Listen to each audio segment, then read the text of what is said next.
Warning bells of war are ringing loud in Europe, and this message is coming straight from Moscow's highest corridors of power.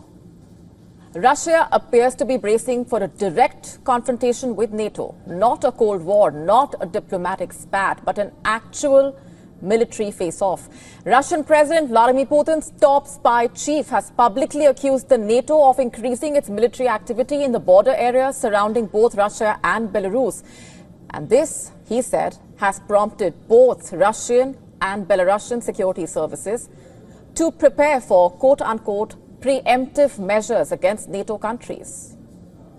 While holding talks with the Belarusian president, the head of Russia's SVR Foreign Intelligence Service has said, and I'm quoting here now, "We feel and see that European countries, especially France, Britain and Germany, are increasing the level of escalation around the Ukrainian conflict.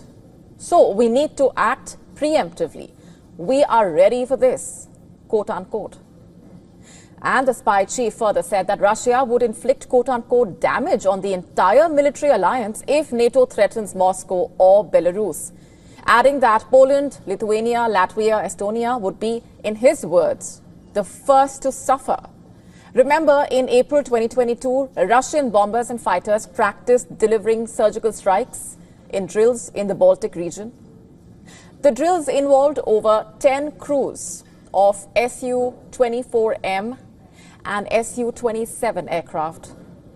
But why is Narishkin saying all of this really? Is the NATO actually building its forces near Russia and Belarusian borders? You see, just 2 weeks ago, Germany deployed a 5,000-strong armored brigade in Lithuania, marking Germany's first permanent foreign troop deployment since the Second World War. And where did they place them? Right on Lithuania's border with Belarus. And there's more, by the way.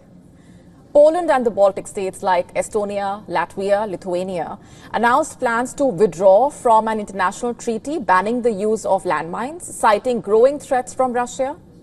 And in mid-February, Finland and American troops carried out massive drills preparing for a winter war near the Arctic region. And just earlier today, the Finnish government decided to keep the border with Russia shut until further notice, without specifying any further details.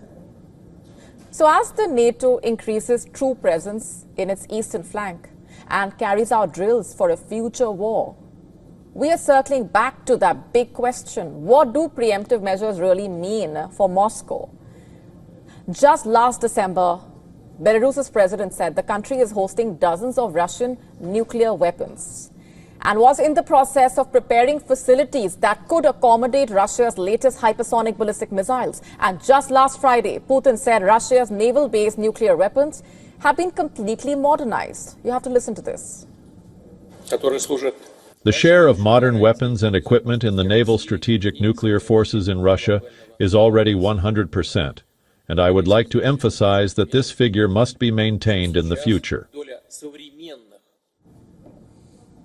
And Russia's 2024 doctrine now treats any conventional attack backed by nuclear powers as a ground for atomic retaliation, a direct threat to NATO's Article 5 Mutual Defense Pact.